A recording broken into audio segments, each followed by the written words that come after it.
Just talk about riding, you know how when momentum is important so much week to week. Could you talk about riding that right now a little bit?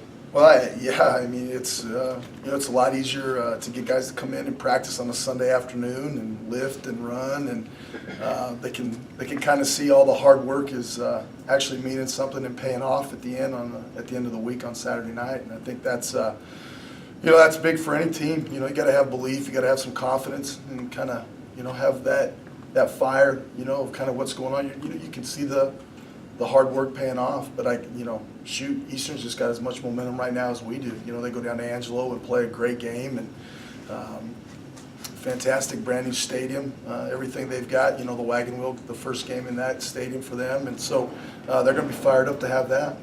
Unlike the previous week, you had some adversity along the way in this Tarleton State game. Yeah. Your team seemed to handle it pretty well. Well, that was one thing we talked about way back, when we went to CSU Pueblo, that second week was, you got to find a way to get some confidence in yourself as a player and believe in what's going on and kind of buy in a little bit. And it wasn't that the players weren't buying in. The players got to have confidence in their own abilities. We've recruited some pretty good players, we think, and they've got to go out there and turn it loose and just go play.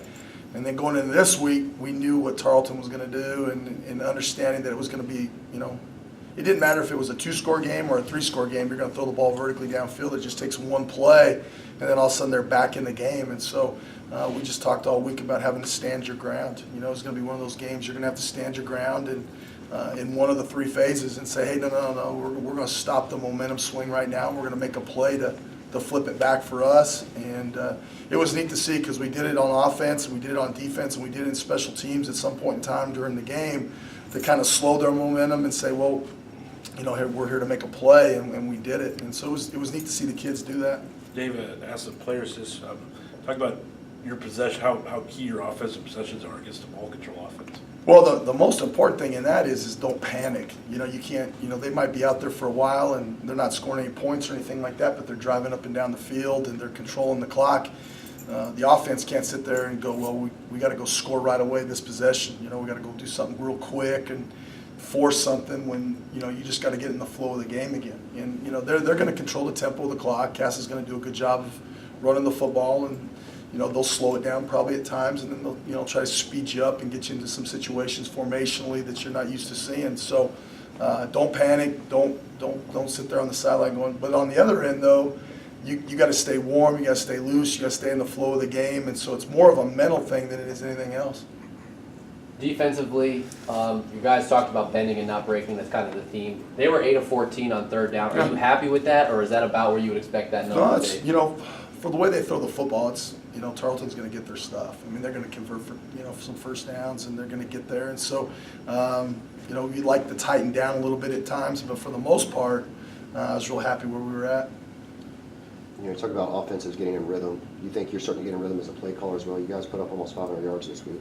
I guess. I don't know. I guess I am. It still comes to them catching the football and doing what they got to do. It's the rhythm of the play call. It more comes from the player. If the player can convert and do what they're supposed to do, then everybody gets in the rhythm. The most important thing for us is not slowing the players down. That's the thing that's the key, is just always playing fast and keeping the pedal down, and not us putting the brakes on them where they lose rhythm. And I think we did that a little bit in the third quarter.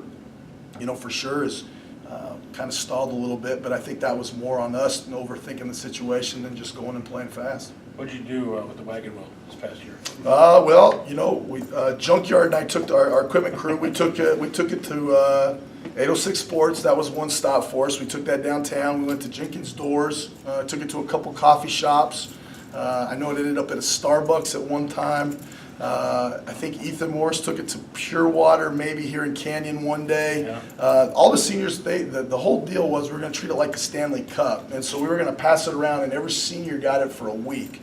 And it was all really neat, and all the seniors were fired up, and they were going to come and take it after the season for a week and hang out with it. But what nobody realizes is the Wagon Wheel is really, it's heavy. And so it sounds really cool until you're carrying that thing around with you and you figure out there's really not a lot to do with it because you got to tote it. And so it's not like, I mean, I've never held the Stanley Cup, and so I don't know how heavy the Stanley Cup is, but I know the wagon wheel is pretty heavy. And so there was about, even Tucci last year was going to take it and run around town with it and put it in his car until he carried it out to the parking lot. He said, hey, this is not what I really want to do. And so he brought it back in the locker room. And so we've had some foreign exchange students. We had some visiting coaches from Germany come in last year for spring practice. They were here for the spring game, and so they took some pictures with it and hung out with it. And so it was good. I mean, it's good. Eastern's new stadium, they made a hill specifically for this game. Yeah, no, they have a hill for it. It's propped up there, and so that's what I explained to all the new coaches last night. I said, if you don't understand the importance of the wagon wheel game, you need to go watch what it looks like to win it, and then go watch what it looks like to lose it, because I've been on all the sides of it now, and. Ooh, baby, it's not what you want to see when you watch those other guys run across that field and go get it. Nobody's shaking hands.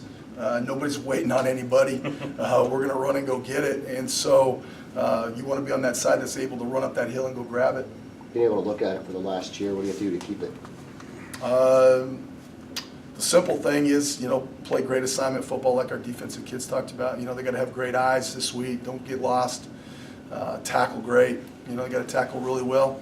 Force them in some bad, distance, third down, stuff like that. And then hopefully us offensively score fast enough and score early enough to put the pressure on them where they can't play the tempo game they want to play. What do you see when you see their offense with Kamal Cass? That guy is terrible. Cass is fantastic. Anybody in our league would take Cass in their offense for sure. He's a premier tailback, and I laugh that they got him as a fullback, but he's really not a fullback. I mean, he's not. I mean, he's a true player, and the whole deal with him is, kind of goes back to Burma and those guys the last couple of years. And I always say this about Coach Lynn and his staff.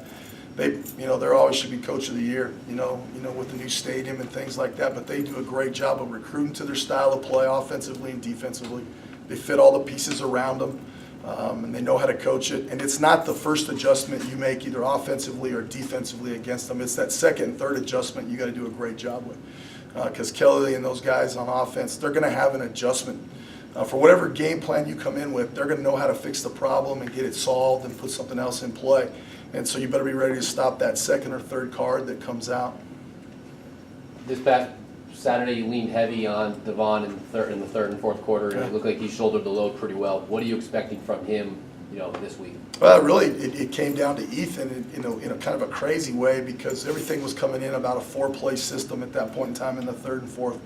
And so Ethan was realistically, it was either going to be 2 inside wide receivers or Devon Pay or Ethan doing something with the ball. And so just kind of depends on how they play us and what they play in the box, and how it lines up is how we're going to end up playing. But no, Devon, true workhorse. He had probably 3 plays in there. Kale and I were talking about it last night, and just the third down catch in the third quarter where he pulls it off his shoes, and then the long run that gets called back on the holding penalty was probably one of the best runs we've had, and that since I've been here. Just the physicality of running over people and staying in bounds and pushing the ball downfield. And so when we get that 5- and 6-man box, Devon's going to have to earn it for sure, because he's going to have to tilt the ball.